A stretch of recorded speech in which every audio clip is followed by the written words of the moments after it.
Nono wabawo byamira bwate tuli kumpewo abatugoberera mwebale kutweyungako eno yenzenga bwendaba yatandise ddeno gye tuli naffe tuzze gye muli mwebale kubanga mubeerayo buli lunaku olw'Essande ne ku lunaku olwa balaza nga tuguddiddemu olutambi luno ne mulaba biki ebyabaddewo ku lunaku nga luno tusiimira ddala abasindika obubaka musindika messages ne zituuka tubebaliza ddala kimugoberera programu eno tubaza Katonda atuwadde obulamu mukama tumwebaliza ddala tewerabira nti mu kaseera kano ebimu ku bizibu ebiri mu kutawaanya eggwanga Uganda mulimu omusujja gw'ensiri batono nabagwogerako omusujja gw'ensiri guttira ddala abantu simanyi oba ku luno ndowooza ng'abasiraamu bali mu kusiiba Allah n'agukolako ne guvaawo abatufaako okuyita mu kulwadde obwo simanyi oba anaakuba nsiri oba abantu banaawa immunity ebeere y'amaanyi tujja kulaba naye n'ekirala kye tulina okwegendereza ekizibu ekiri mu kututawaanya ng'eggwanga kyekizibu ky'obubenje tuli mu kufiirwa abantu mu bubenje mu ngeri no mu kusaaga buli avaawo ne mugamba banaye yafudde naye ng'afudde poliisi yatulaga nti mu mwaka ogwo guwedde cases oba accidents zali 2,200 kyewuunyisa nti mwabo 15 miliyoni 45,900 okusinziira ku baabala bwe batugamba bwe bataabala omwaka ogwo oguwedde bali balina okubala 15,000 tebaafa musujja tebaafa kansa tebaafa birwadde birala wabula bubenje wiiki eyewedde mukwano gwange yabadde agenda mukono kulaba maama we ng'ali ku booda ne babaawo omukyala asala ku Northern Bypass bwe yabadde asala booda yabadde everi n'esooka emukuba ng'etisse n'ekuba omukazi ne yabadde asala bonna basatu mu lukubo olwo ne bakoma awo obulamu tebweyongeddeyo noono mukwano we booda gye yabadde atuddeko naye n'abayingira n'akuba naye teyawonye ono yekka mukwano we yawonyewo yekka naye weebuuze mu ddakiika 2 abantu 4 nga bafudde omu yekka nga yasigaddewo ali mu kupookya na bisago of course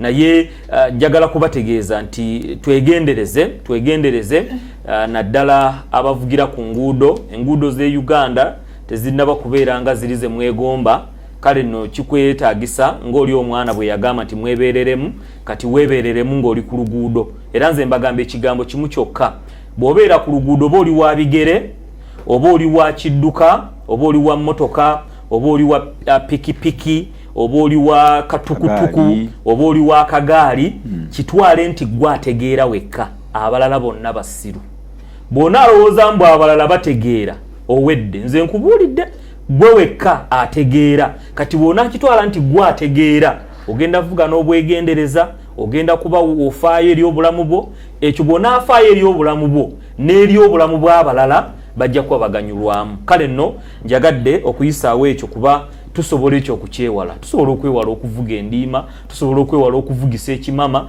tusobola okwewala okuvuga nga abatamidde tusobola ebyo okubyewala abananyinize nga bwendaba bateredde banafe abayisiraamu batandise ekisiibo kyabwe ebimu ku bikulu ebirimu ekisooka basiiba tebamanya ni yabalagira kusiiba ekyokubiri sitaani musibe era tetusuubira musiraamu kati kunywa mwenge tusuubira musiraamu kulya mbizzi tusuubira musiraamu kubeera mu bakazi kugamba bali holi nnyo kati Sheikh Abdul Sabusolo ng'oseka buuza kubatuuliriza eddakiika oyineemu yokka a'udhu billahi minash shaitani rrajim bismillahir rahmanir rahim ashhadu an la ilaha illallah nastaghfirullah nas'aluka aljannata wa na'udhu bika minan nar allahumma innaka afuwwun tuhibbul afwa fa'fu anna kakati banyabo ne basiba bampuliza kakati ogwe mubala ogwe mwezi ogwa Ramadhani ogw'ekisiibo omusiraamu yenna oba mutabuliki oba weryewulyanga waggulu nnyo mwekumanya naye ogwo gw'omubala oguliwo kakati buli kaseera tubeere nga tuddingana ekigambo ekyo naye byonna kabaka w'okusiiba ekinyusi ky'okusiiba n'okwegayira kwonna bannange tuyitirize okusala eswala zaffe ettaano ezo eswala ettaano zibayita imaduddin eswala yenkondo y'obusiraamu n'olwekyo eswala emwe muli okwegayirya konna Katonda tewali kijja kujja ojja kusoma Quran naye bw'otoosala eswala mu mwezi guno gweramu Allah nga bw'obadde ozigayaalirira naye ate ng'eswala enkondo eyo yennyini gye tujja okubeeramu mwe muli okwegayirya Katonda naddala tahiyatu esembayo Allahumma ghafirli ma qaddamtu wa ma ahartu wa ma asrartu wa ma allantu wa ma anta alam bihi minni anta al-muqaddimu anta al-mu'akhiru la ilaha illa anta rabbana atina fid dunya hasanatan wa fil akhirati hasanatan wa qina adhaban nar Allahumma inni a'udhu bika min adhabil qabr wa min adhabin nar wa min fitnatil mahya wal mamati wa min fitnatil masiihid dajjal. Naye mu Luganda lwaki tobiza kakati okubivunula nalibadde nga mbivunula naye bali bannanyi kumanya tahiyatu nkibasomedde mwekwate nyedduwa eyo ye kabaka y'okwegayirira Katonda waffe bwe tubanga tuli mu haji ajja bivunula Semalulu haji odewo bweddeyo tubala kusanyo basebo tebajjabo haji ye ng'omuvunula biri n'otabivunula abatulaba nammwe batuuliriza ku Impact twagala kusaba muganda yaffe Zisa Busolo tayatu ezo azivunulira abandi ezaagadde okuzeegattako kuba waliwo abaagala okuzeegattako mu Uganda waffe agenze n'ayogera ku bubenje kintu kikulu nnyo naye kyetaagisa okutegeera nti abavuzi b'ebidduka naddala abavuzi ba motoka ne booda saba tufuna obugumiikiriza ng'abayitako mu matendekero g'amasomero g'abavuzi b'emmotoka tuleme kuvuga nga batolosa babbi kubanga moderator agenze n'akyogerako naye nze mbalabaawo bavuga nga abatolosa ababbi tuleme kuvuga nga abatolosa babbi naye tuvuge n'obugumiikiriza nva mu Church of Uganda St. Luke's Chapel Mulago Specialized Hospital twagaliza ba Church of Uganda mwenna okuliriza obulungi naye nga mutandika ddi okusiiba sawa awe sijja naku awe sijjaawo mulumba buuza kubatuuliriza n'abatulaba bassebo ne bannyabo mbalamusizaako mwenna mu linnya lya Mukama ffe Yesu abatulaba ku Dream TV BTV ate nga oteze Impact Radio yonna gyesaasaanidde nkulamusizaako akawungezi konna ku lwaleero abantu b'embalala Haruna Mugalulaawo eziroobwe kwoli otulaba otuwuliriza mukadde wange Apostle Musisi Simon awe namiswe Kamuli awamu ne Ripoti Embaale ne mwenna abatulaba n'abatuwuliriza kwemuli njagala okubeebaliza ddala okuba nti programu yaffe eno nze nga bwe ndaba temugivaako abamu mwala ne mutukubirako amasimu ne mwebaza ne mutuwabula ne mukola ki twagala okubeebaliza ddala mwebale nnyo mwebale ddala era n'akawungezi ka leero kambaagalize programu eno okubatambulira obulungi nze Mulumba Isa Cyrus. Okay. Shalom. Okay. Waliwo eyakubuuza ekibuuzo teweetaaga kulwawo ku kiddamu kyemmanyi. Yes. Yali mu 7 side. Anzijukidde nkijjukidde. Kyaliko emabegaawo kati nyawo.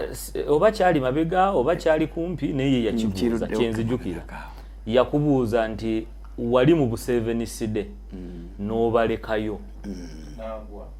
Simanyi ekyo teyakyo abasabira kye bakodesa bagwa waliyo obusiraamu bwa mu busiraamu kati omukazi yali agamba lwaki wabalekayo mu 7 side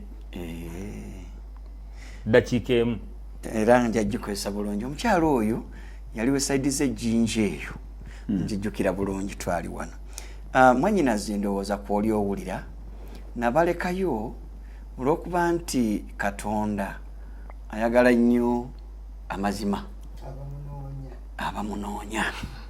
Kaakati mu kumunoonya mwe muli okugwiririza Katonda kyasinga okwetaaga ku bantu. Nze nategeera nti Yesu teyaliwe wano, Yesu yali wa mu ggulu, naye ekimujja mu ggulu ne kimuleeta wano teyajja kukola kirala. Yesu yajja kunoonya na kulokola ekyali kibuze. Kaakati nze ekintu kye nalimu nga kiga nti oli mu Seventh Day, kati nenoonya olunyiriri Yesu wa Seventh abantu nga sikiraba, naye nga nina olunyiriri nti Yesu alokola. Era Bayibuli neŋŋamba ekyo kyekirungi ekikkirizibwa mu maaso g'omulokozi waffe Katonda. Ayagala abantu bonna okulokoka era okutuuka mu kutegeerera ddala amazima. Kaakati ssebo wano windi nnyo abampuliriza we bayita okutegeerera ddala amazima Katonda kyayagala. Kyekyakujjayo okusinziira ku bo n'ogwa. Ku bo n'engwa. Ate okusinziira ku Bayibuli n'ennyimusa. Owejjokolera zize gy'oli babuuzeeko baanirize. Batasoba kunyiga oyogera biki?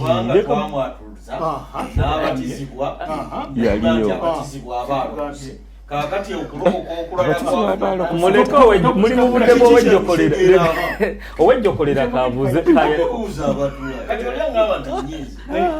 ekkanisa eyo si yange ya Yesu. Kati Yesu yamanyi yajja omujja. Abatizibwa wabadde n'obudde bwo kati ate buno bwaffe. Basebo ne banyabo leka banno boogere. Tubanirizaako kantandike endoza ku nsonga eno. Okusinga kanyanirize kubasinga okunyiiga. Omanyi abantu baagala nnyo eddiini okusinga bwe baagala Katonda. Ojjukira kiddemu ekyo? Abantu baagala nnyo eddiini yaabwe okusinga bwe bandyagadde Katonda. Kati abamu tubeera wano ne gye tuva mu famirize ez'enjawulo, mu Basodokisi, mu Bakatoliki, naye Yesu asigalayo omu oba Yesu. Naye tulina ebitwawula mu ngeri eyo, naye bambi abamu banyiiga nnyo olw'okuba nti waliwo ebikonebwako nga bisoomooza gye tuli. Kantumireko nze okusinga abasinga okunyiiga nga ndi wano. Mbatumiddeko. Ate ddala nga Abakatoliki. Abakatoliki abanyiiga ennyo kubanga Mulumba ayinza okuleeta ne bayogera ku Yuda Tadeo n'ayogera ku Bikira Maria. Kati eri abali eri ne bawulira bubi nti eddiini yaffe agikoze eki agitiyobodde. Naye olw'okuba nti puroguramu eno tugibeerako nti nze nga bwe ndaba olw'okuyitibwa kwange ng'Omukristo okutuukiza obutume bwange. Kati Kristo gwe mba nsinga okwagala okusinga ebyo birala ebyogerako. Oli atabitegedde gwe nsaasira. Kati ntumiddeko mwenna abanyiiga olw'okubanga Sonko Charles ntuula ku pane eno. Oluusi ne wabirawo ebintu ne batyobola Bikira Maria, ne batyobola Paapa ng'otunula. Naye ng'okusinga twagale nnyo Yesu, twagale n'obulamu obutaggwaawo. Ekikulu bw'otegeera Katonda obusatu, n'otegeera Kitaffe, n'otegeera Omwana, n'otegeera Omwoyo Omutukuvu, Omwoyo Omutuukirivu, n'otambula ng'onyiikira okutuuka ku nkomerero ofune obulamu obutaggwaawo. Nze nga bwe ndaba kisingako kubanga Katonda otayinza kukola kikuggwaayo. Balambusiza ku naddala Alex Sewandagi oli mulabi wa programu eno. Haji. Assalamu alaikum. Wa alaikum wa barakatuh. Yesu najjaga kukusaba emisingisa abantu. Assalamu alaikum wa rahmatullahi wa barakatuh. Kumulundi gulisa abantu sabaniriza ko Ramadhani kubanga nali sinagiyingiramu. Kati mwenna abasiibi mbagaliza Ramadhani eyemirembe ennungi. Ate nesaba ne Allah subhanahu wa ta'ala akkirize okusiiba kwange. Chairman. Kama ffe yeebazibwe atutambuza n'atutuusa wano tuddayo ate ne tukomawo. Eri abo abawuliriza omulundi guli twajjanga tuwa zituyita updates ku panelist munaffe nga yagwa kabenje tono omukulu atandikidde kubenje naye kati agenda addamu empemba wembwa era yeebazizza dokita olw'obuyambi bweyasobola okufuna kuba waliwo tube gye baali bamugambye okufuna ng'ate ya ssente enkunko nti naye erina kyekoze kyamaanyi neba nga emuyambye okuba nti kati ali kavalinga era kyaŋŋambyeko nti muttala we ajja kugendayo ebbwaka terikyaleeta musaayi ogumugaana okugenda muswala ogumugaana oba ogukanga Allah uziiza swala swala ya Allah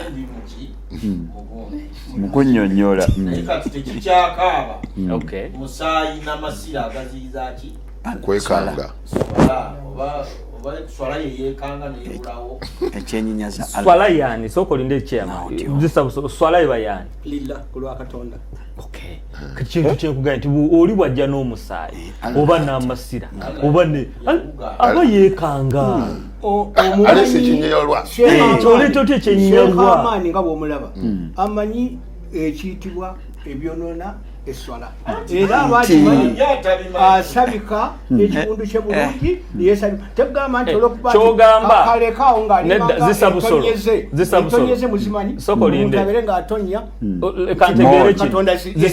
kantegeere kino sheeka amaani bw'ajja n'okugulu kwe nga kutonya nga kuyiika omusaba nga kulimu amasira ng'asabise kyogamba Allah talabe basabise talaba bye basabise awo teyeekanga kyogera tamanyi bwererewo olidde kati naye gwe tamanyi bwererewo nga webuli kati kwambala n'obutambala kati tanna tekiina makulu kale kunnumba buti oba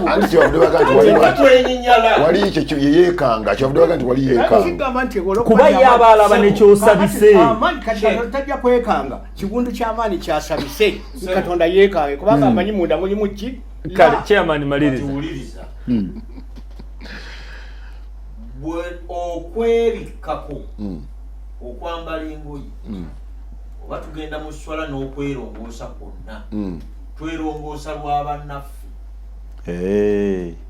akondo kapya so sikulwa katonda kati engoyi twambala zaki baffe bannaffe olime kuswala nga bwakula eri bannaffe so seeri katonda nti ona musikaya yakundukira abamunnange ogubuto ogumulinganga ogw'eddubu seeri katonda lwayita okusabikako nekukola yamanyi twakolako ne program abamu ne baga nti nsobola n'okusaba nga ndi bwereere ewaffe tekigaana nga ndi bwereere nemusaba nga ndi bukunya era waliwo yabawa nesimu naganiza ate okusaba kwange asaba ali bwereere naye tekiriiko kunnyonnyola kugamba nti temusabanga nga muli bwereere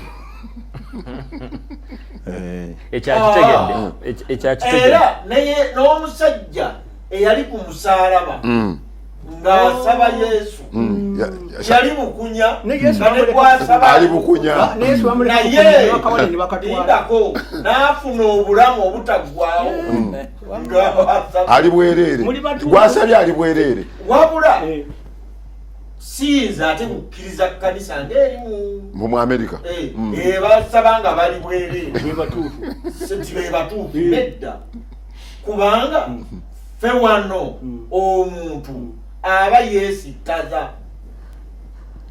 naye ne Allah yeesittala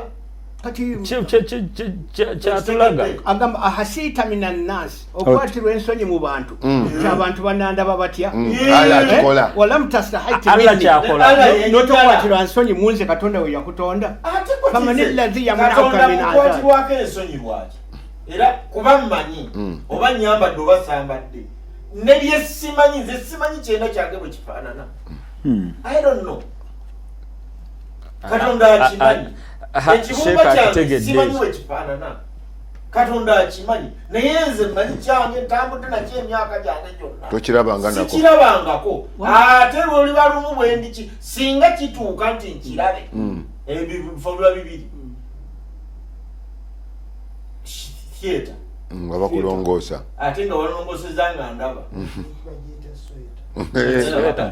kale ono mumuveeko ali kukaka Allah kugenda mu kyatali oli mu kumuleetera kwenyinyala kumbe ye talina. Okay, kale katutandike wetwakoma nga tulaba nga tubuuza ekibuuzo nga bw'okiraba ku screen yawo gwali ku BTV ne Dream TV ali ku Impact FM bw'oba otweyunzeeko olunaku olwaleero twagala kunnyonnyoka Allah oba Katonda ali waggulu oba mu ggulu. Waliwo eyakuba essimu n'abuuza ekibuuzo kyemu nga gamba nti singa tunaaba mukinnyonnyodde bulungi oba oliawo kinaatutegeeza Allah oba Katonda waali. Yabuuza Allah mwoyo oba kyoyo? Allah mwoyo oba kyoyo?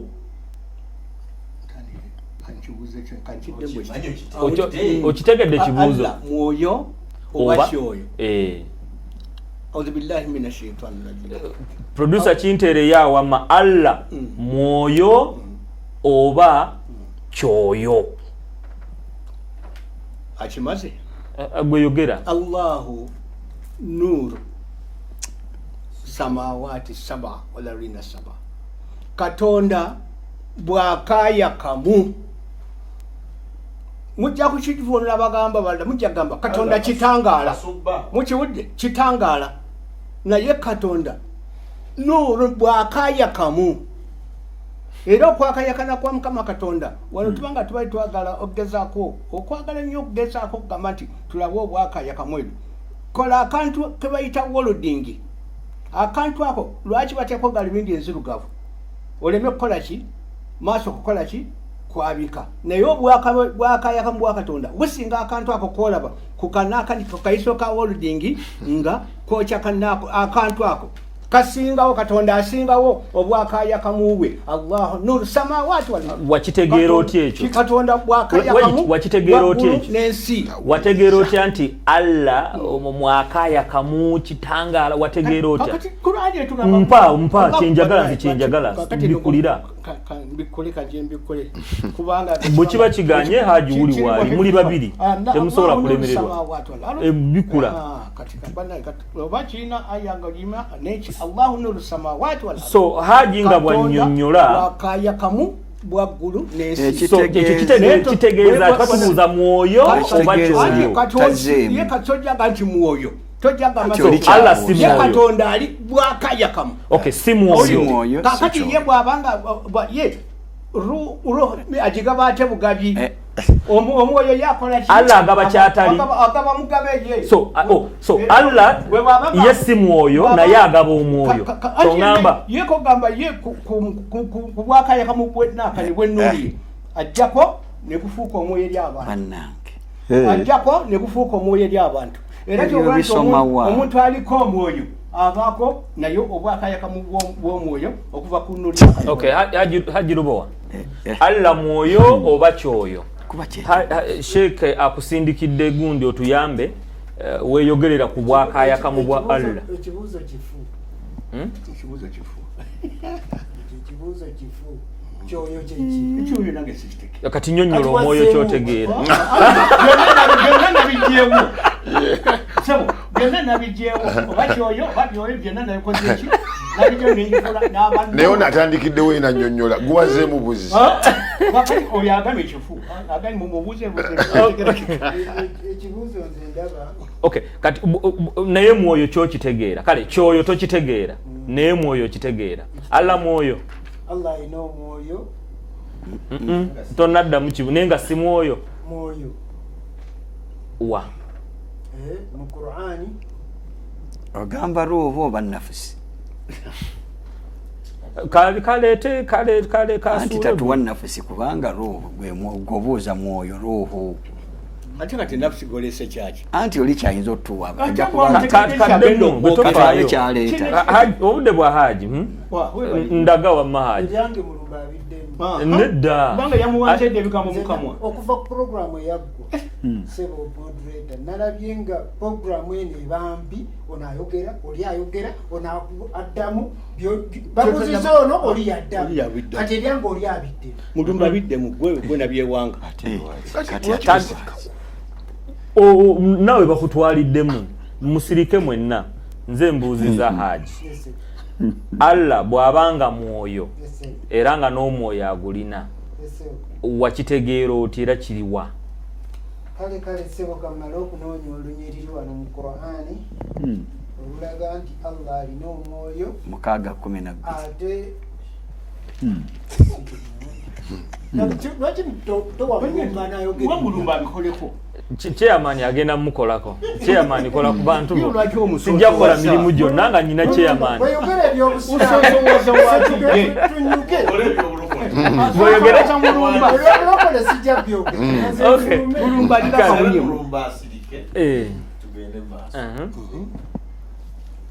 owulidde kati sebo omukulu ye buli kimu aba alowooza nti yakimanyi nze nyina okunyonnyola nga bwe ndaba nnyonnyonnyola ebyange oluvannyuma olyoka ojje owulidde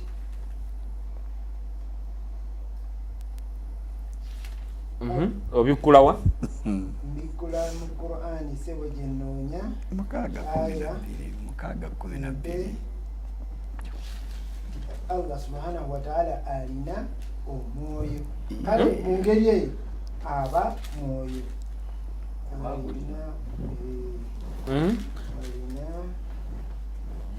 oli kugatta ono yatugambye nti si mwoyo naye alina omwoyo essula ya 38 olunyiriri lwa 72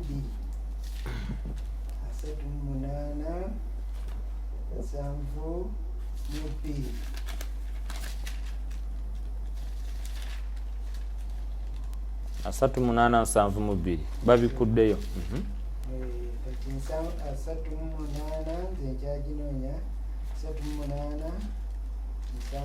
فإذا ساويت فنفعت فيه من روحي فقعوا له ساجدين siye nze nagirabye bwenaba mmaze okumwenkanyankanya n'atereera agamba Adamu ne mufuwamu omwoyo gwange kitegeeza Allah subhanahu wa ta'ala alina omwoyo era bwe nga nti Allah mwoyo mba mutuufu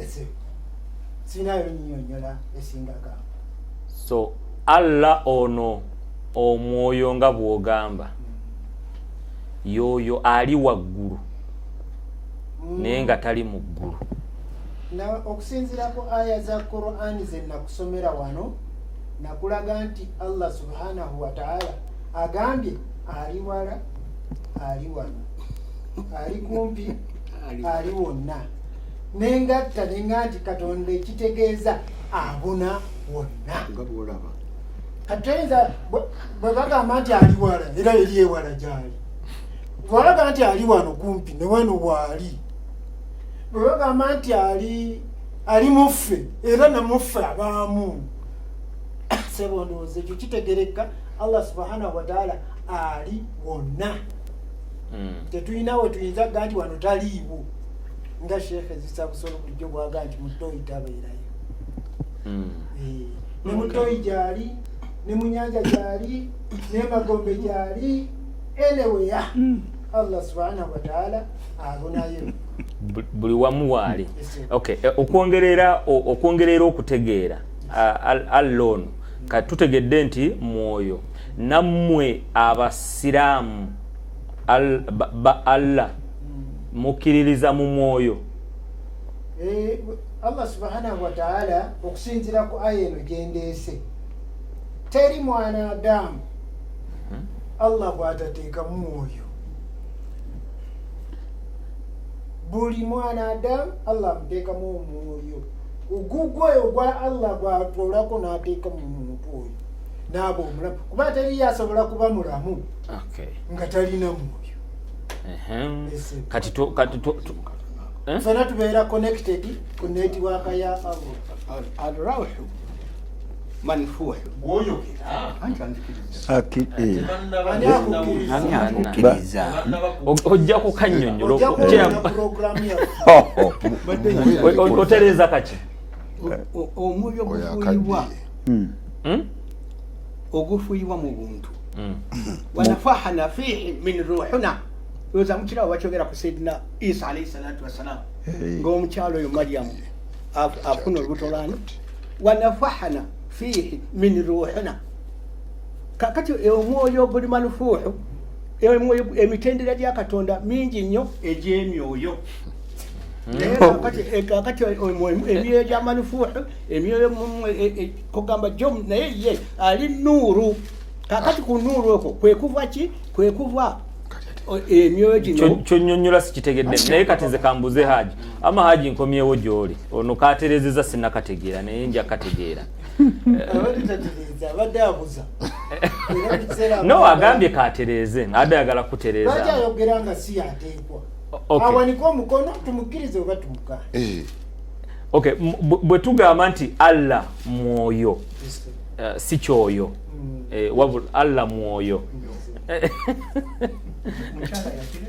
eki sirikako wamma Haji obadde kizisa busolo oli mu kisiibo ajja nakusibulukira wa bwe tugamba nti Allah mwoyo ki?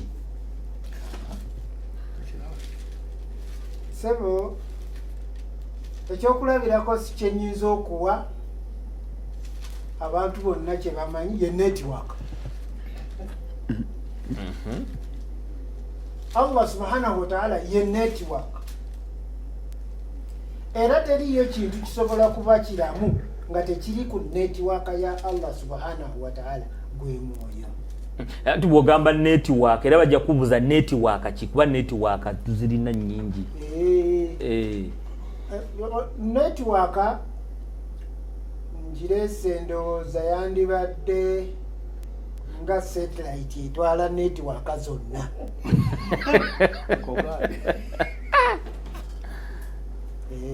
Kubanga buno obulala bufe buno bwansi buba bu network kubanga nange nazaala sina baana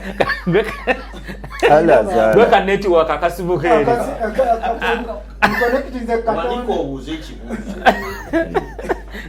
Zebalenjaga kugamba nti obuuza ogamba mbuuza nti nno agenze n'agamba nti Allah yifaananyiza nga network zonna naye n'agamba nti naye yazaala kati ne Allah azaala network erabikira mu kuzaala. Anti kakati nze Nabi Muhammad sallallahu alaihi wasallam yatugamba nti kullukum ra'i mwenna muli balunzi fenakutuwadde buli azadde era buli omu agenda kubuuzibwa ngeri ki gye walunda. Kati nze bennunda network zange gye ziraga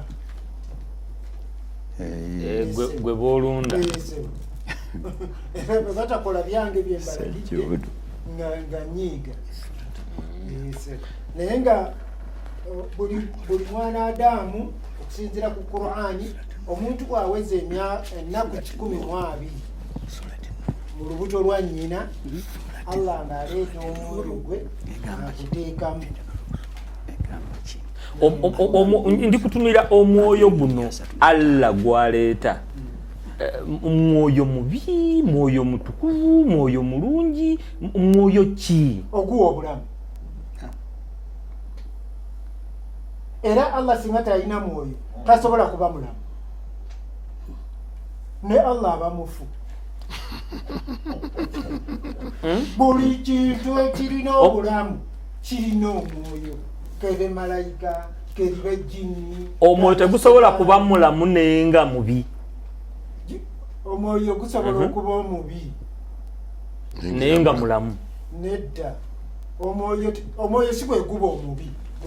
Kubanga singa ogaa nti omwoyo guba mubi ffenna Katonda asobola okutuwa emyoyo nga mibi ne tuba bagubya ddalu ne tubeera ba sibasitaani ababako emyoyo naye gye emyoyo egyogerwako egyo giba spirits naye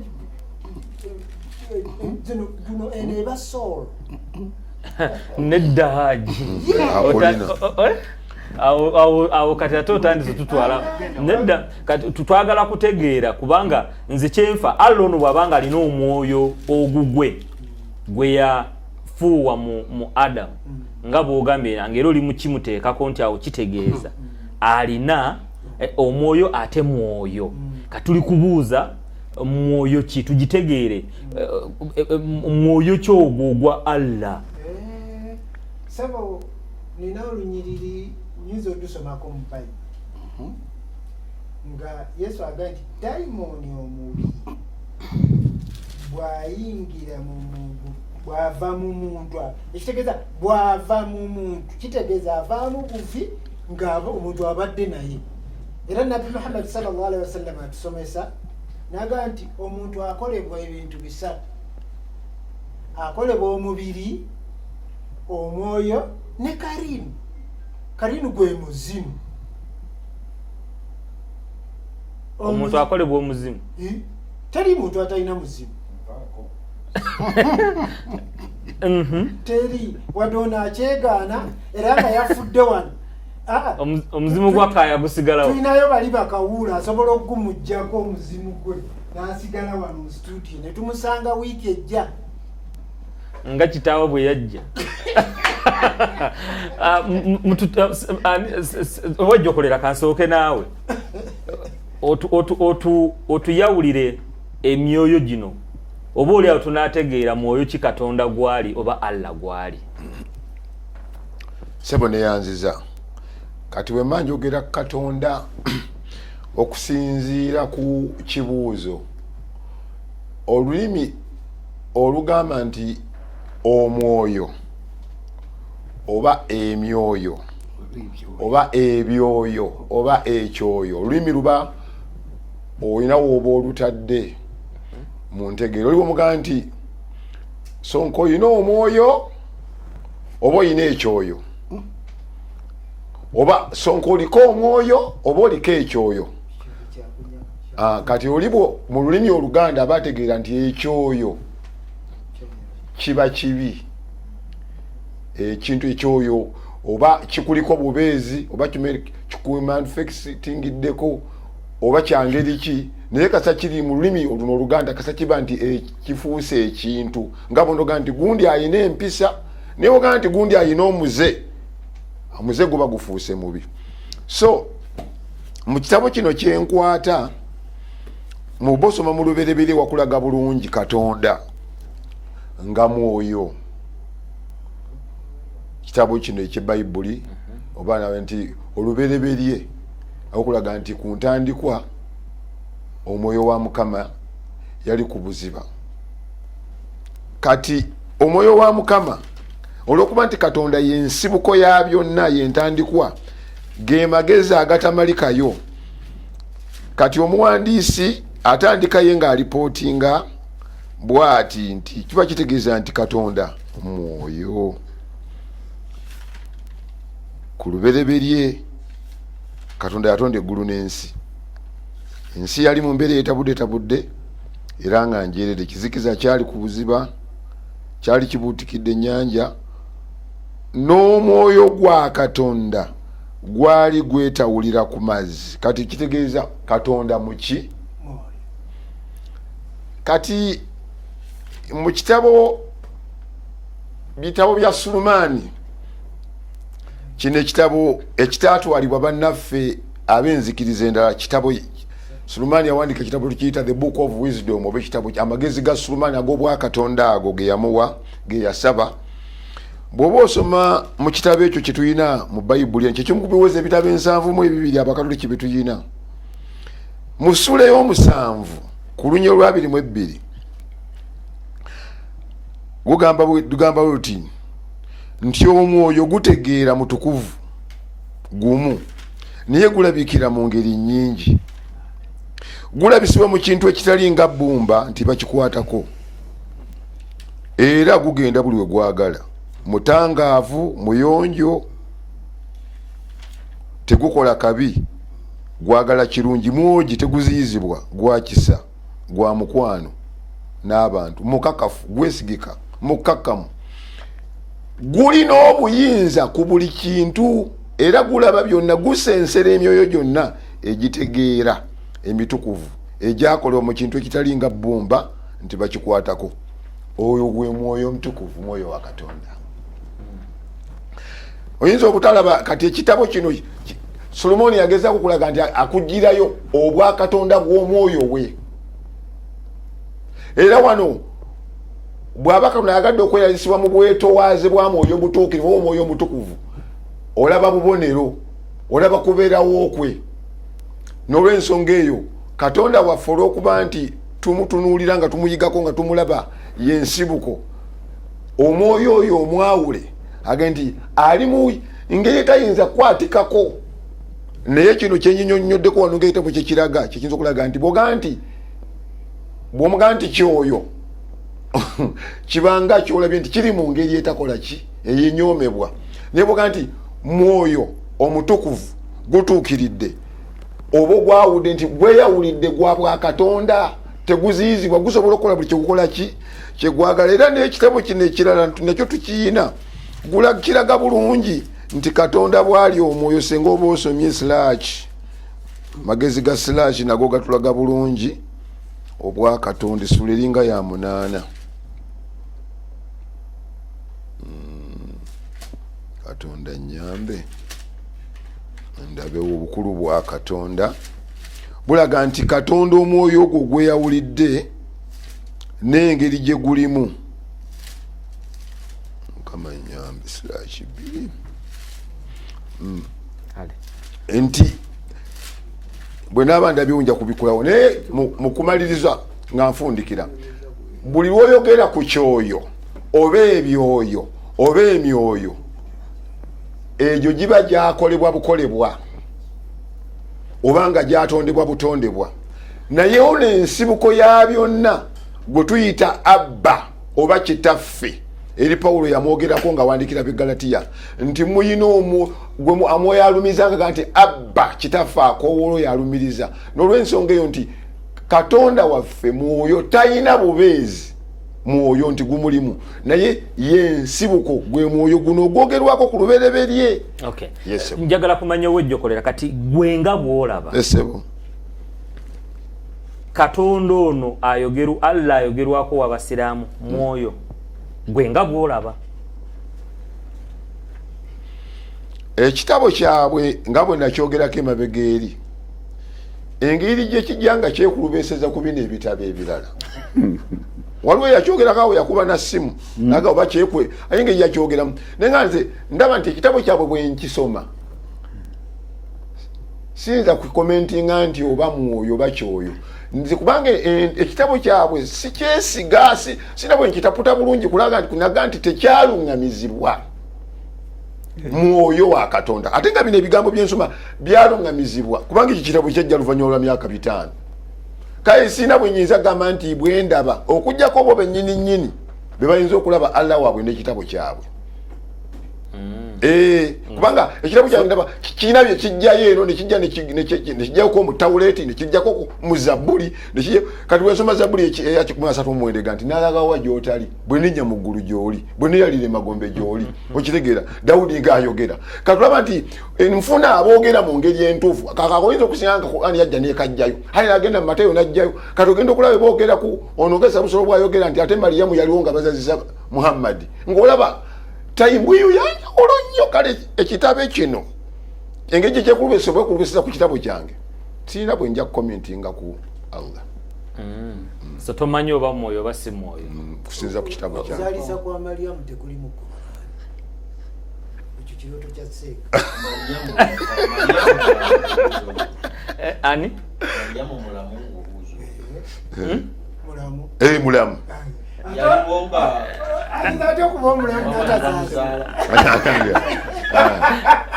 obuuza wejjokolera ntangazaamu okuzaalibwa kwa Mariya kwa tekuli mu Qur'ani era ne Qur'ani tetulaga yogera nnyo wadde wasiibye tetulaga Amina ngeri yazaala Muhammad ate nga Muhammad yeyakirwako ekitabo Qur'ani kakati awo tetujja kukiwakanya otugambe tebiri mu Qur'ani bw'abanga nabbi waffe Muhammad nze nabagamba Qur'ani nduli owulidde kakati enduli kakati tafsiri eno okudda netujja tujjamu okuzaalibwa kwa nabbi Muhammad nga tanna kukiwako Qur'ani Qur'ani nduli otegeeza ki nduli yevaamu amateeka gano gonna neetebwatebwa nerimu fiqhi amatabi kati netandika okukola ki okwasa yasibwa netulaba Muhammadi bwetukkiriza engeri ati yakola ki gyeyazaalibwamu n'engeri gyeyajjamu naye nga mu Qur'ani etugambye Muhammad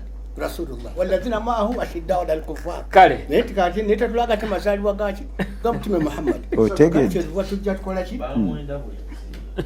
essaawa zigenda wera 11 mutukkirize tuwummulemu kati tukomewo twongere okusokoola Allah ono oba mwoyo oba kyoyo katudde kitundu kyakubiri era ssaawa ffe yakubiri eya programu eno zenga bwendaba satumalako mu ssaawa eno gye tusigaza tujja kuba tukusiibula Semaluulu omuzira kati nguleetawuwo olwedde tukitegedde nti aba Bayibuli mukkiriza nti Katonda mwoyo kituufu mu ngeri yemu ne bannaffe bano Abayisiraamu bagambye nti Allah alina omwoyo si mwoyo naye alina omwoyo tekirina buzibu Haji asomeseza nanyo nti Allah alina omwoyo nsobola enda okuleeta ekyo kati gweoyimiriddewa Allah mwoyo oba kyoyo kakati nga bwalaba nze nga bwendaba mu kojja waffe agenze n'aga nti Kurani egenda neyeekulubeeseza ku Bayibuli nze nga bwendaba Allah yeeyubula era ekibuuzo ono muganda waffe kye yabuuzizza ekisinga okukinnyonnyola bwino waliwo wano Kurani anti nagambye bwino yasinga okunnyonnyola ffe tusobola kunnyonnyola bulungi bw'osoma mu eno bagiyita bw'osoma mu Kurani surati Najim yeyata 53 aya ye 19 n'eya 2 nze nga bwendaba 53 aya ya 19 n'eya 2 Allah asobola okubeera omwoyo naye nga si mwoyo anti kati biri ekibuuzo kikiri mwoyo oba kyoyo mwoyo oba kyoyo so bw'aba si mwoyo kitegeeza kyoyo ate waliyo n'ekyoyo oyo naye era nedda naye Allah nze nga bwendaba wano aya zino 2 zisome tuwulire abaffe ya 19 n'eya 2 abaffe mulabye amasanamu Alaata ne Aluuza ne Manaata eddala eryokusatu kati eno munyinyonyola agamba nti mu aya zino zombiriri amasanamu g'Abawalabu agasingira ddala obukulu asatu ge baasinzanga googerwako baageeterawo ne bagasinzanga nga bagafudde bakatonda baabwe. Alaata lwali lwazi lweru nga lwayolwa baaluzimbangako ennyumba ne bateekamu entimbe n'abakuumi lwalina olujja lulwetoolodde oyo nno yali lubaale w'Abawalabu b'e Twaifa era baali bamugulumiza nnyo. Kati nze nga bwe nkugambye nti Allah nze nga bwe ndaba yeeyubula kuva mu Allaata. Aluuza kale sijja kumugendako oyo kubisatu olaba yeeyubula kuva mu waliwo nze kuba n'abasatu bano abasatu ndabyewo Allaata Aluuza ne Manaata. Allah mwe yavoomu bali basatu bano Allaata Aluuza ne Manaata, naye Allah ono yeeyubula kuva mu Allaata yekka. Abalala bujja kutunyonyola kubanga wanaagamba nti Allaata ono lwali lwazi lweru nga lwayolwa baaluzimbako ennyumba ne bateekamu entimbe n'abakuumi lwalina olujjo lulwetoolodde oyo nno yali lubaale w'Abawalabu b'e Twaifa era baali bamugulumiza nnyo. Kati ono baali bamugulumiza nnyo Allaata ate ne Ali yeeyubulamu naye bamugulumiza. Okiraba? Kati lwali lwazi naye ne bamutuuma omwoyo. Okusinzira wano nze bwentyo bwe ndaba ssebo oluga. Kati Allah mwoyo oba kyoyo? Allah mu bwa Allah bwe nga bwe yeeyubula okuva mu Allaata lwazi lwennyini naye Muhammad n'alutuuma omwoyo. Muhammad yatuuma Allah kubanga tewaliwo mulala yaleeta Allah kujjako Muhammad.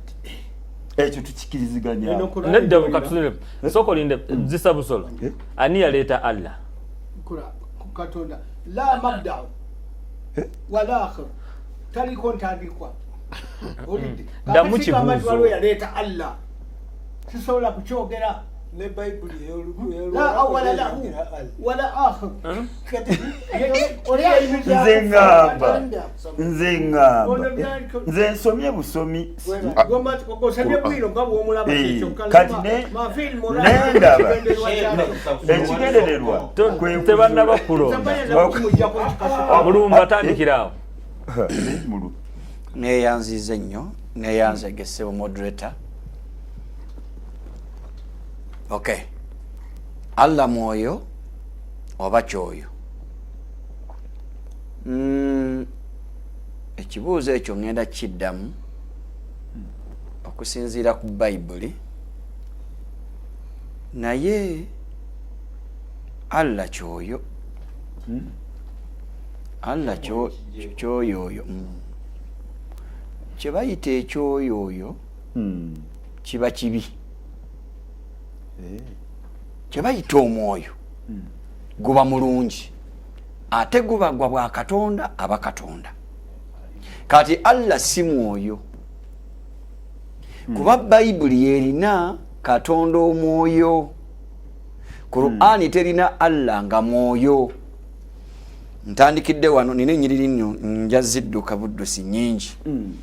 Yokaana 4:24 Mukama waffe Yesu Kristo ayigiriza nagandi Katonda gwe mwoyo. N'abo abamusinza kibagwanira okumusinzanga mu mwoyo ne mu mazima. Kati Allah tali ekyo era Katonda ono mu Bayibuli yali ekyo. Yokaana 3:6 neyongera kale gadi ekizaalibwa omubiri kiba mubiri n'ekizaalibwa omwoyo kiba mwoyo. Kati Katonda omwoyo n'azaalira wano mu Yokaana 3:6 kuba Katonda mwoyo ate omwoyo n'azaala, ate nga Allah tazaala kubanga Allah si mwoyo. Kitangaala Nuuru. Ekyo bwe nkimala nzirayo Katonda yennyini ng'ayogera mu Lubereberye essula ey'omukaaga.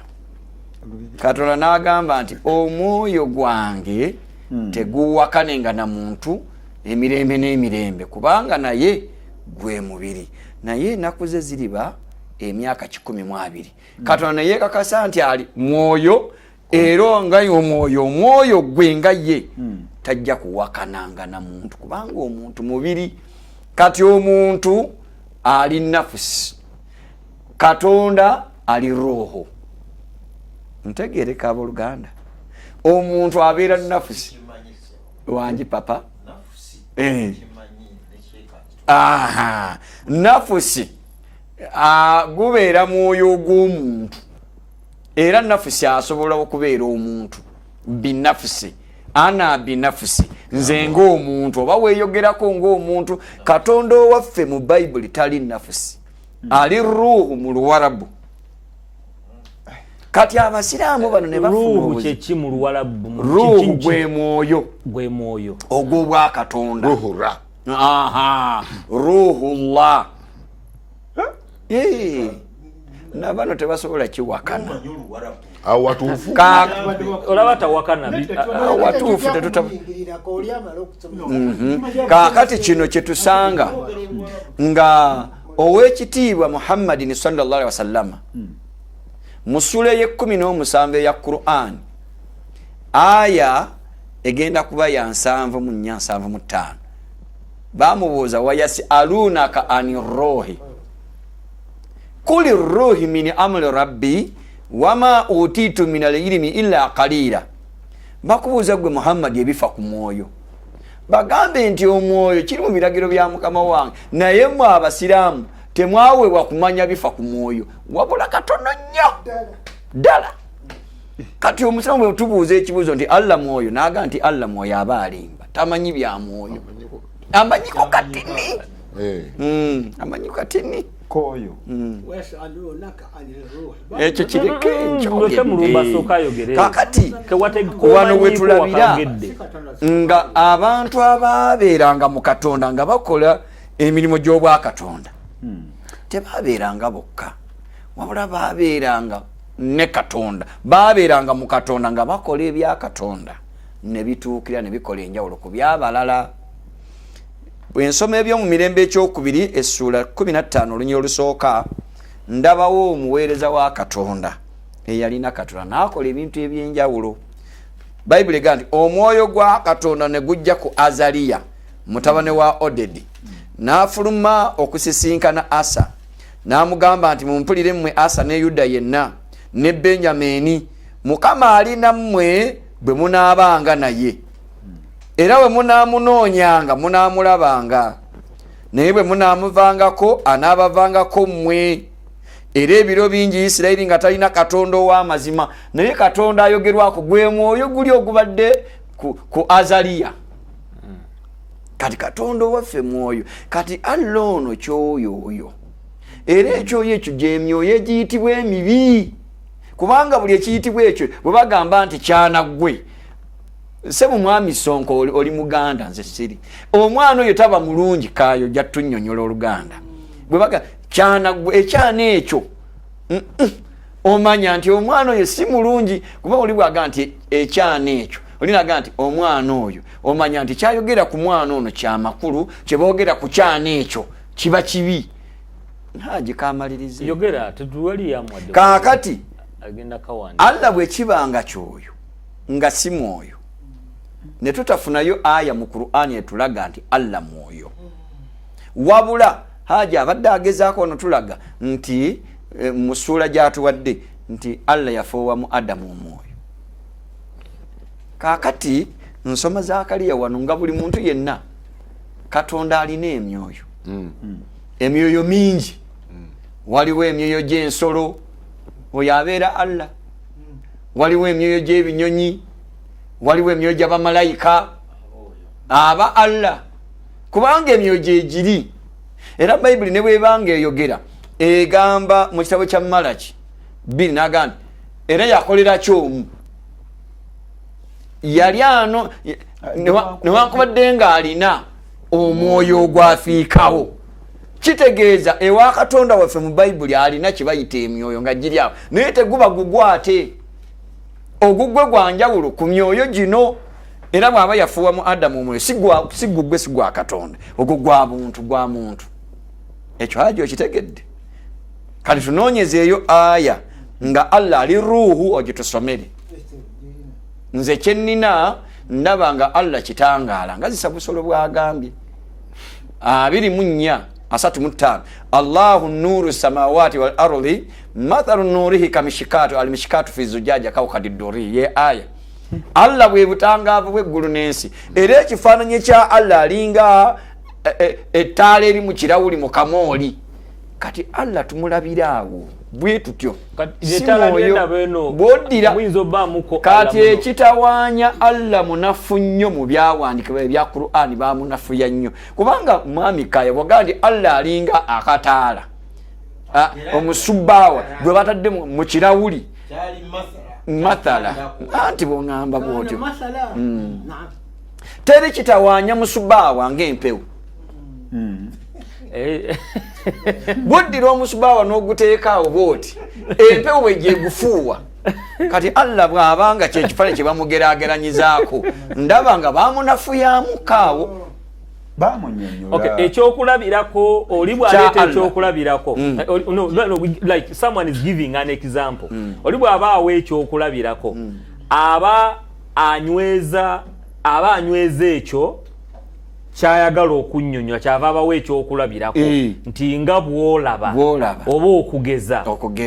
So wano webaga nti Allah ogeraageranye ng'oyagala omutegeera. Nze ndaba bwe nti maami moderator, ndabanga bwe naaligambye nti bw'olaba omwana oyo nga bw'omulaba sirikako, nga bw'olaba omwana oyo bw'afaanana ne taata we mwami Mulanzi bw'afaanana, omwana oyo toyinza mugabira Sonko nti afaananye Sonko. Era oddira ekifaananyi kya Mulanzi gw'omanyi bw'otunira omwana ga tobuuza webale nnyo. Kakati Allah weemulabira. Kati wano weŋŋambira nti Allah oli gwe bagambye kyoyo naye gy'emyoyo emibi Bayibuli gyege, kubanga wano tujjukira waliwo sheeke yatugamba teri musiraamu addanga mukulayira laga nti Allah waffe ali mu ggulu. Mbu Allah tali mu ggulu, Allah ali waggulu. Kati ate nga Bayibuli ffe weesomesa mu Befeso egamba kubanga tetumeggana na musaayi na mubiri, ne tumeggana n'abaamasaza n'emyoyo emibi mu bifo ebya waggulu. Kati ate nendaba nga Yesu bwe yalaba ebyoyo ebyo ebiri waggulu ebyo byali birina kye biwambye. Mu Befeso 4:7-8-10 Yesu n'agenda waggulu n'anyaga ebirabo ebyali binyagiddwa, ekyoyo ekyo ekya Allah n'ajjaawo abantu ebirabo n'akinyagako. Kati Allah tomanyi nga Allah mu mannya ge eri 8 agamba ye Muhaimin, omulabiriza omusumba. Kati asumba kanisa ki bw'aba si muyaayi? Allah ayitibwa ali Muhaimin omusumba. Kati asumba kanisa ki? Obuuza kibuuzo. Neyanziza nnyo ssebo, bwe nabadde ntandika puroguramu eno nalaze ng'ekibuuzo kye wataddeko nga kifu era nomukiremezaako nega puroguramu bwegenda ng'eri bias tindako nze nyinyonyola bampadde omukisa bwegenda ng'eri bias mwe ansa kati mukinyonyolerako Allah. Ekibuuzo kibuuza kiwali nti Allah oba Katonda akitereze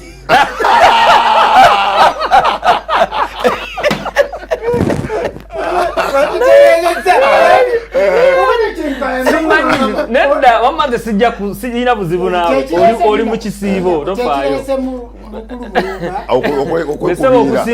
Nze nsoose kunnyonnyola Katonda wange nyiri n'enzisoma mu Bayibuli. Tewali kuvoola wano. Wabaddewo. Chairman, njagala chairman. N'olunyiriri luno lw'Embabo olw'omubuulizi essuula eri 12 ndowooza olunyiriri lubeere lwa 7. Ayi ebuze nga Allah mwoyo. Ngenda gikuwa.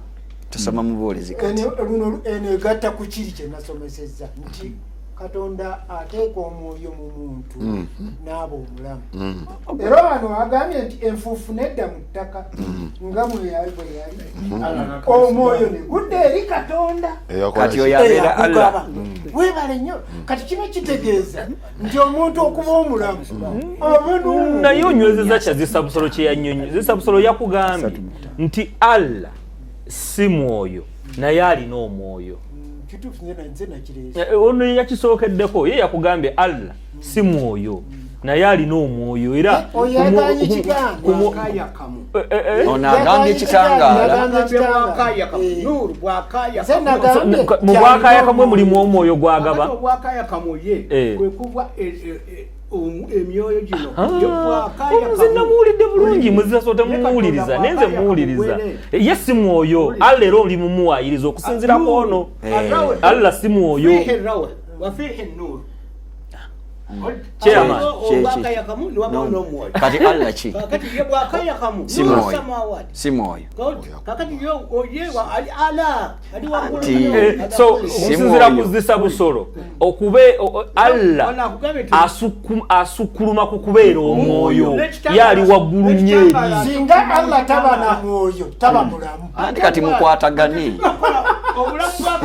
So zisabusolo mu bwakaya kamu bwa Allah mulamu mulamu kati kigambibwa alhayyul qayyum obulamu yeyimirizawo yekka mulamu ekibuuzo mu bwakaya kamu bwe mulamu obulamu bwa Allah tetujja busokoola kati wenasinza wa ye mulamu obulamu onomutaddera otya ekitabo kirina kumwogerako nga kiraga nti Katonda mulamu. musiramu munaakubuuza musiramu munaakubuuza teriyo kisobola kuba kiramu nga tekirina mwoyo. Okay, so kati Allah mulamu. Allah si mulamu kyogamba omulamu alina omwoyo. kakati gwe mukyamujagamba nti nayo soko kwaterekawo omwoyo gumugibwemu kati sirika tu soko olindeko katono. Wanji doctor bulungi dokita tuli bulungi ffe tuli balamu ffe nange nno ndi mulamu naye ekibuuzo kino kibalema okuddamu ekisookera ddala ekibuuzo kyennyini mwakikulafutize bubi era nze nzikiriziganya ne Haji ekibuuzo kyammwe kyakyamye mugambye nti Allah oba Katonda mwoyo oba kyoyo. Kakati njagala okugamba nti Allah ye nga Allah ne bwe tomwongerako description ya Katonda ye ku lulwe Katonda naye ate ne mu Qur'ani mwennyini Ssemalulu abasomeddemu bakatonda abala babiri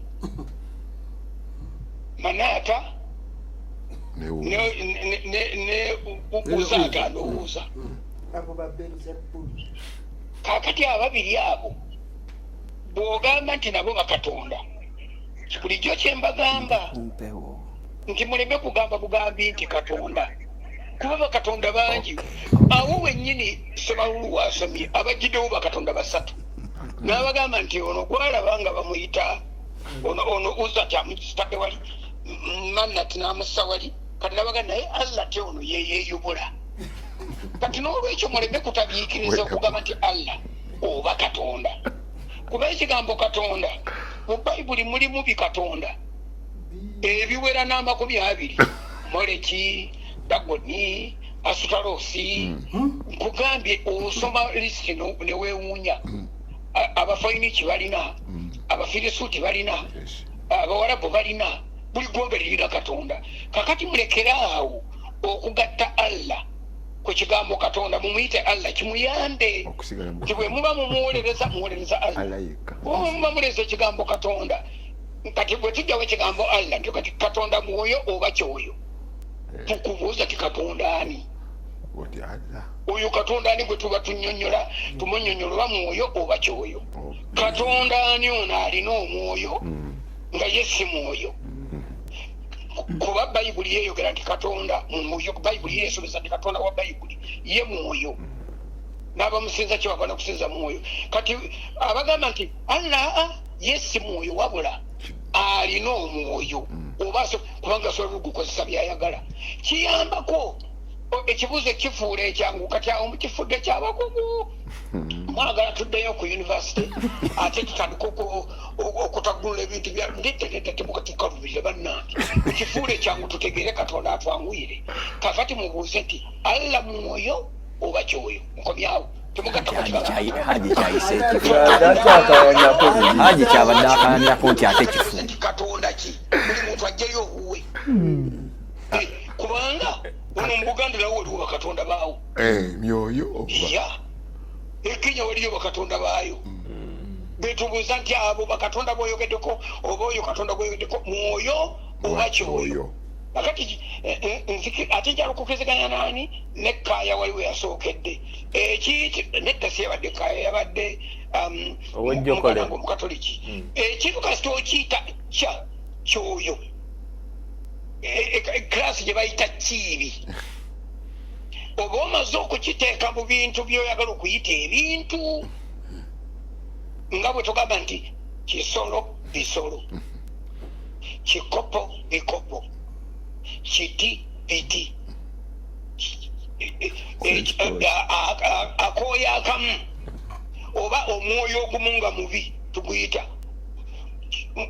kyoyo bwe giba mingi ne tugiyita byoyo kakati twagala okumanya Allah ono agwa mu kika kya mwoyo omulungi oba omwoyo omubi tulyoke tugambe nti ekyo kyoyo otegerera kuki bayibuli ega nti buli mwoyo gwonna ogugaana Yesu Kristo nga si mwana wa Katonda oyo si mwoyo wa Katonda ogwo mwoyo mubi kakati mumale okukkirizisa Allah akkirize nti Yesu mwana wa Katonda Allah bw'agaana nti Yesu si mwana we kyoyo nga kibeera kyoyo nze bwentyo bwe ndaba kubanga okuyita omuntu nti okuyita Katonda nti kikatonda kino kyoyo tumala kulaba demerits eziri ku ye ate okumuga nti ono mwoyo mulungi oba mutuufu oba mutukuvu era tumala kulaba merits ebirungi kabeere Katonda ki kakati Katonda wa bayibuli ekimuyisa omwoyo naye neyeeyita mwoyo nekitaba kyoyo lwakubanga ye agamba nti atuma omwoyo we byonna nebitondebwa ne Allah atuma omwoyo nebitondebwa bw'aba atuma omwoyo nebitondebwa tebatuwagayo kyeyatonda nga atumye mwoyo nga twemalidde era nga puroguramu tegwako bannange nekyayidde dakiika nga 25 mututeberetemere Allah mumwawule ku Katonda olwo tugambe nti Allah mwoyo oba kyoyo eyo discussion ejja tukolera nnyo ate naffe tujja kuwuliramu abo badde bawuliriza bannaye neeyanze nduddewo mbegase mbwegase munyumye wadde mwasiiwusa okusiiba owaayi producer teekayo bano bebagamba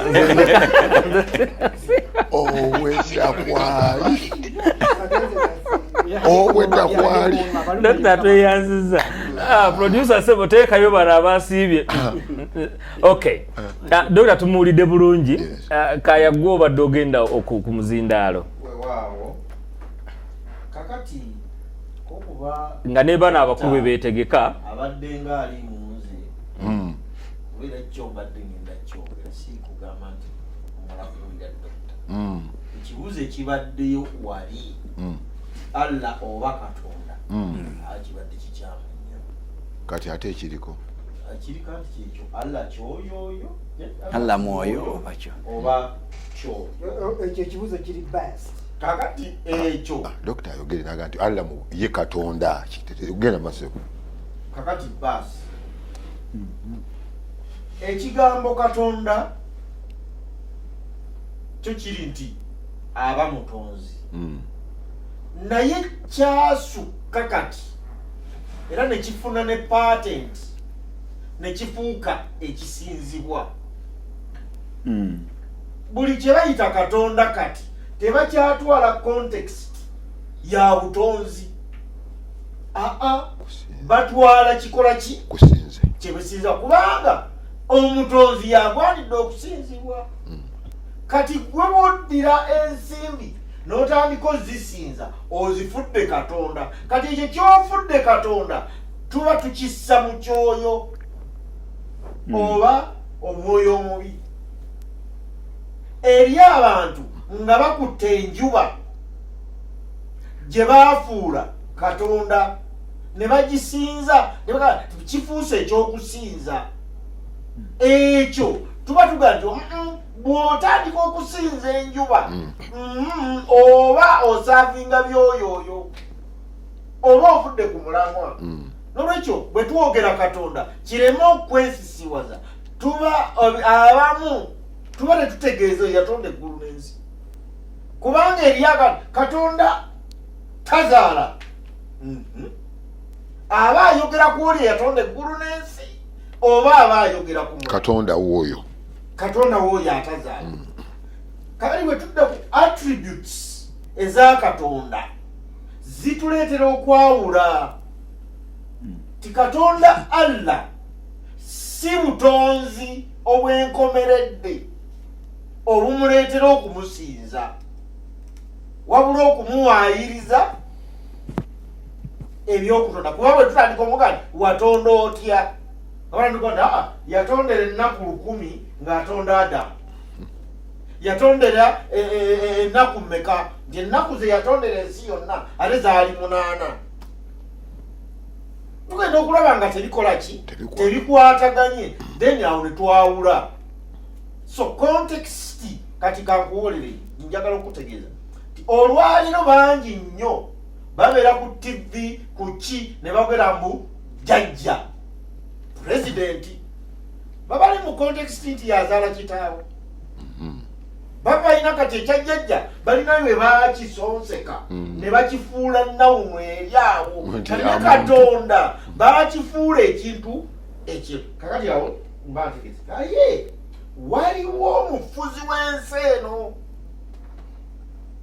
oyo nno omufuzi w'ensi eno yalabikako mu Yokaana mu Matayo essuula ey'okuna olunyirinduza lwa 8 yagamba Yesu n'amugamba nti olaba ensi eno yonna yonna nga bw'ogiraba bw'onoofukamira n'onsinza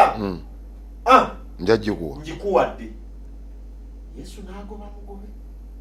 Kiba kitegeeza nti waliwo ayaayaana wano mu nsi buli kiseera bamugamba agira ki jangu musinze oyo mujje musinze naye ng'ali ku ki ku nsi eno era tabeera wala nnyo bw'ayambukako abeerako waggulu talwera mu ggulu eyo talinaayo kifo bw'ayambukako ennyo wali abeera waggulu tabeera mu ggulu era wano omusiraamu yatugamba temuddayo okuga nti Allah ali mu ggulu era temukikola n'awa fatuwa era ne bagiwuliriza mwana watu tebaddanga mukyogera era bagamba kakati oyo afuga ensi eno tumulaba nga mu kitabo kya Yokaana essuula ziri 16 olunya olw'11 lugamba nti olw'omusango kubanga omukulu w'ensi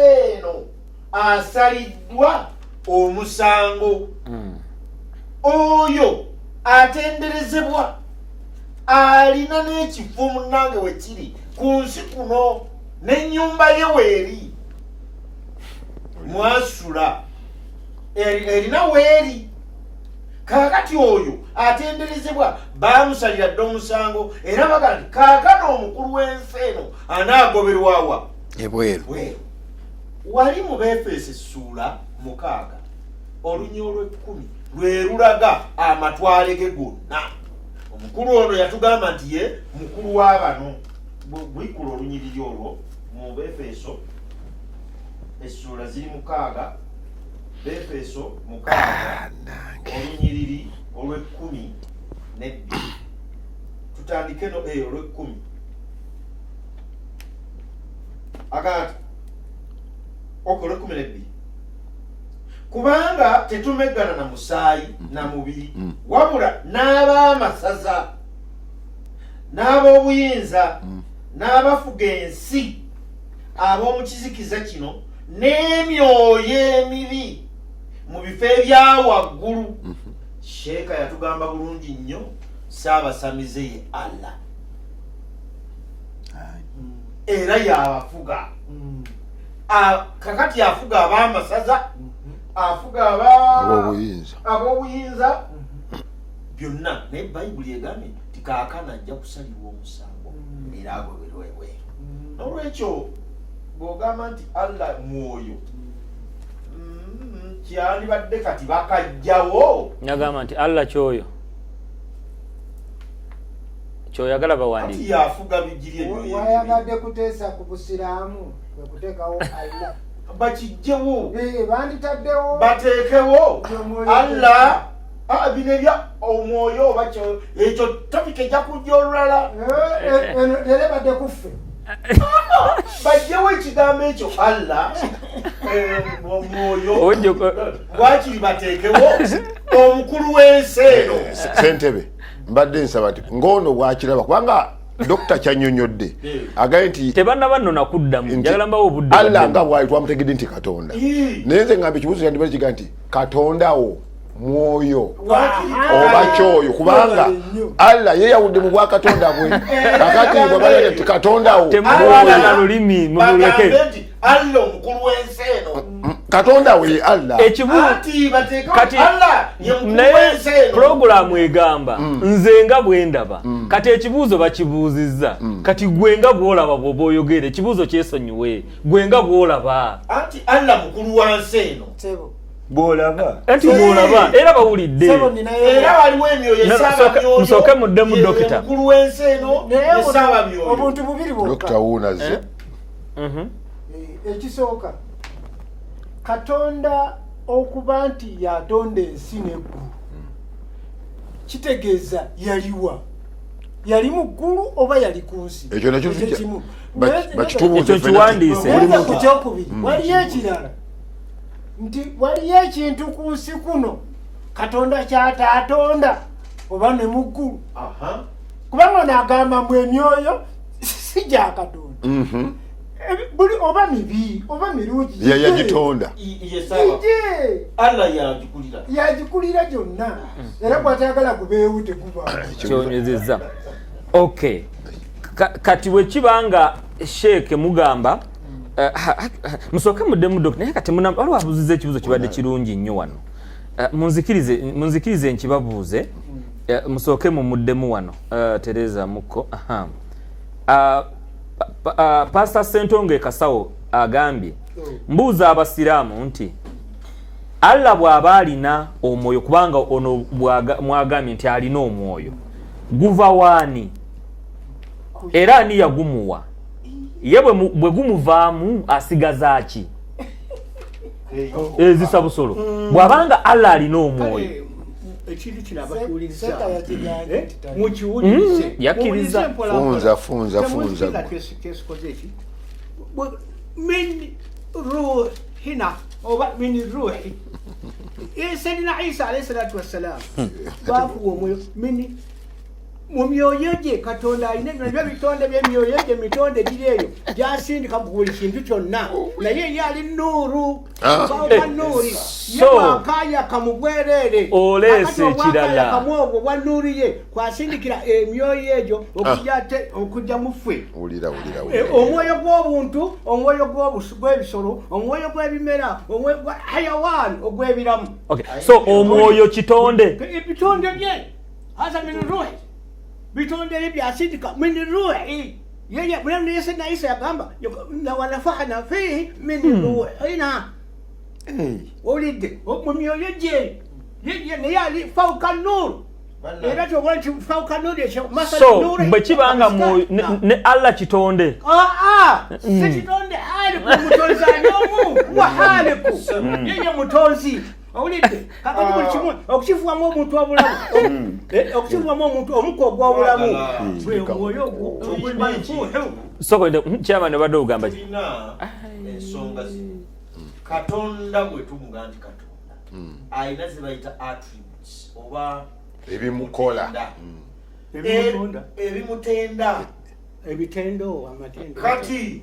okutonda kimu ku byo naye oli ayinza okukiwaayiriza omulala naye okuzaala nakyo obusobozi obwabulina obuzaala kati bwe tugamba ekituleeta nti azaala yebaka gwe bw'otandika okugjamu nti tazaala oyo aba ava ku oli babawukana twagala okay chairman mtegere kakyogamba kiri bwekiti abasiraamu bano abali wano nga dokita bwabadde ayagala ategeere ayagala kutegeera na kumanya bwabanga Allah okay nti Katonda Allah ono bano gwe muogerako gwe muzze nga mutusomesa bwabanga tazaala mugenda kumpa omulimu nze noonye akkiririza mu Allah azaala kitegeeza abajali so mwe owammwe wanjawulo kwazaala basebo mwababiri kibagamba firako enjawukana zetwajawukanamu mumwe wakati waffe temujja kitumizanga enjawukana sooka olindo zireeta Katonda azaala era ye firako zenjawukana zaffe zisa busolo mbuuza ekibuuzo kiri kiriya Allah azaala la yalid walam yulad tazaalira tazaalibwa hakati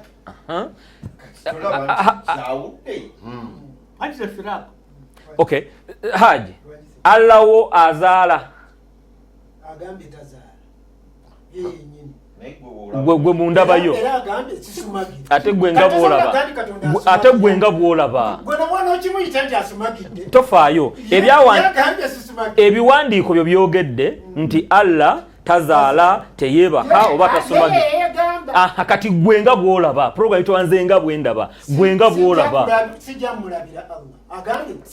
tomulabira gwe nga bwolaba ye kwa ye yerabira agamba tazaala ye yerabidde olwedde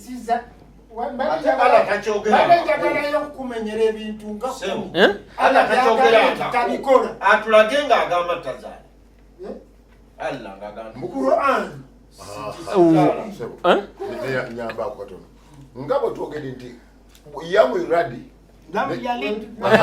ayogeredde wa muki mu Quran katojja kwesinga nange ekitabo ekyo kimulaba era nibalaba kati atojja kulaba nga ne Katonda weeno ayina omwoyo yagamba akola ki era ng'ayogera ne mu kitabo kye ne bwakola ki ne bwazaala kati tulaba nti baawukanye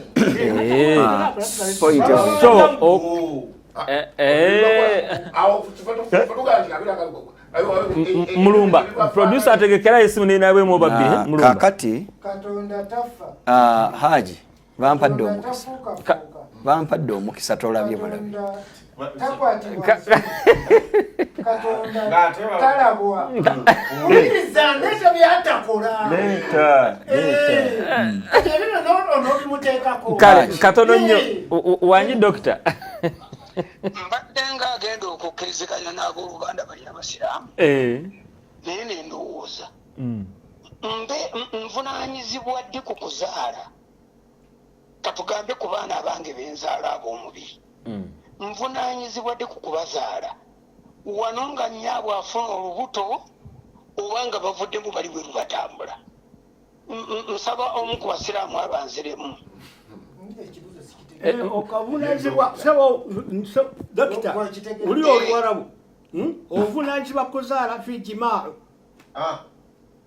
nga ki jimaa kasookulusanya maama naawe nemu fi jimaa fakat Tomasa nze Oluwarabu ndukwatamu katono mukulusanya ebiyungo byammwe ne maama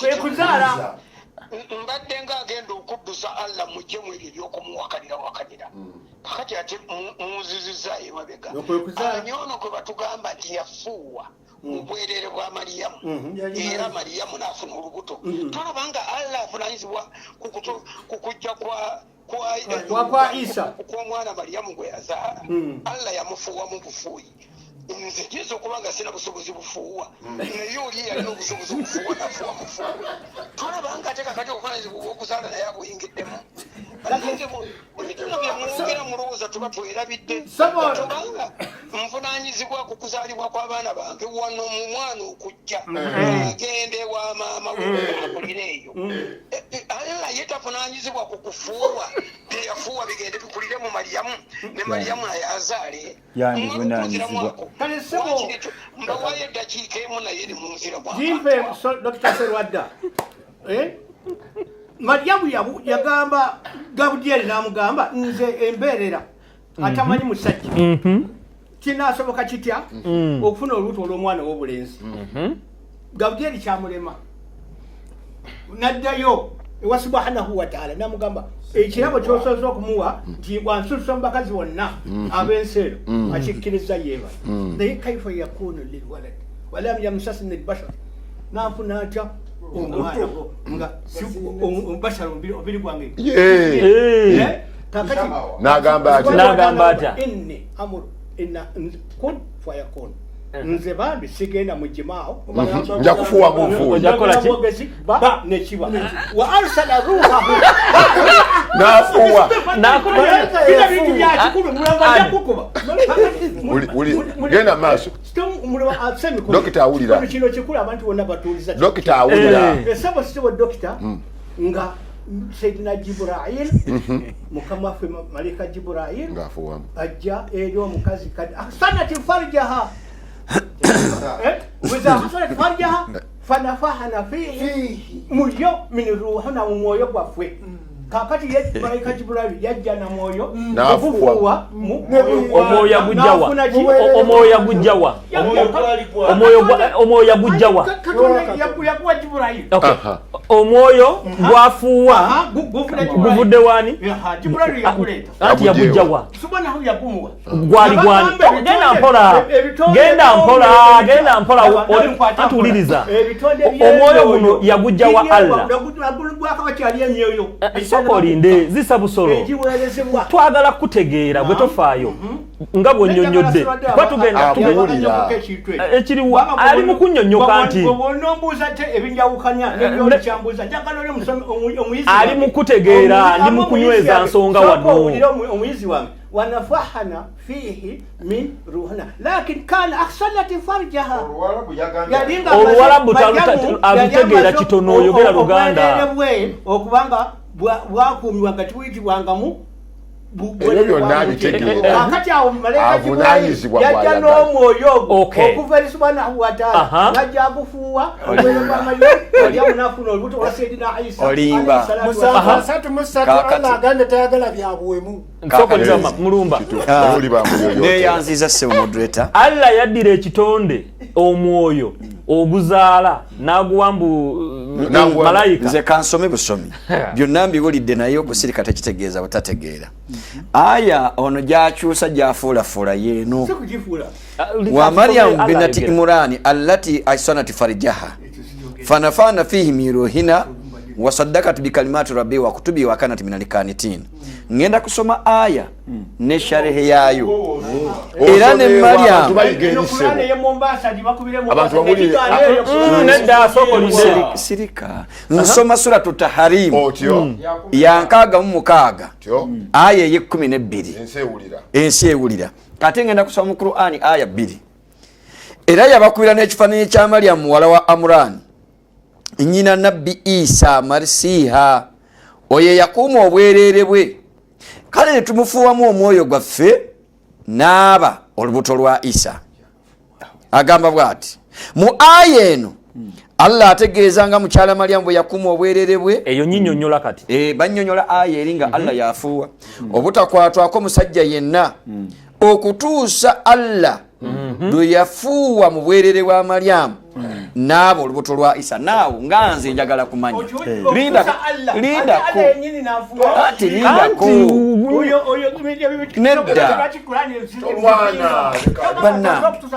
lindako katono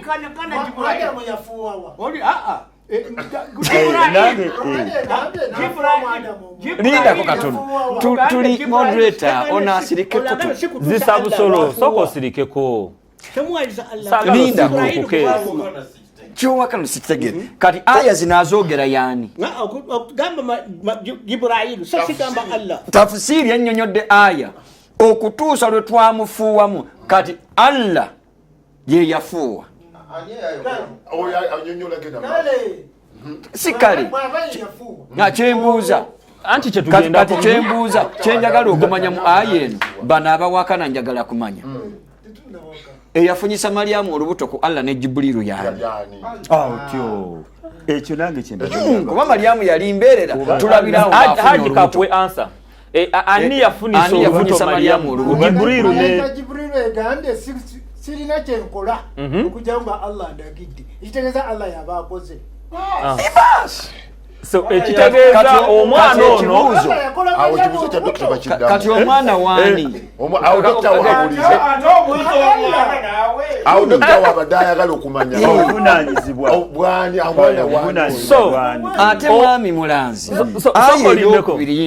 nga bwogireeta so kati Allah bwe yamala okukola omulimu gwe n'afuuwamu n'omwana ono naye najja kati omwana ono bwe yafuluma eryana lino litaayaaya wali nga baliraba lizannya likola laba eryana lya Allah